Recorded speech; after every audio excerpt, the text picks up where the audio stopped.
Hey everyone, welcome back to the channel. So in today's quick video, I'm going to be explaining to you why your car's air conditioner is making the hissing sound and how to determine whether it is normal or a sign of a problem. So first of all, the very first thing that you need to notice is when the hissing sound occurs. If you hear it just for a few seconds after the air conditioner is turned on, that's usually normal.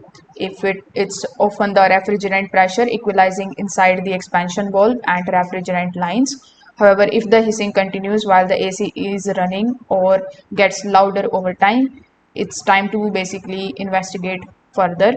So you need to simply start by checking the cooling performance. If the air from the vents isn't as cool as it used to be, a continuous hissing noise could indicate the refrigerant leak.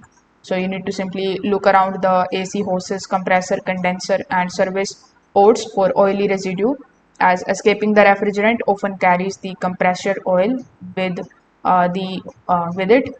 Afterwards, you just have to simply open the hood with the engine running and AC turned on. Now you need to try locate where the sound is coming from. A hiss near the expansion valve or the evaporator may be normal, but a loud hiss coming from the hose connection, condenser, or compressor usually points to leak or excessive system pressure. So if this video helped you out, make sure that you like this video and subscribe to the channel. Thanks for watching.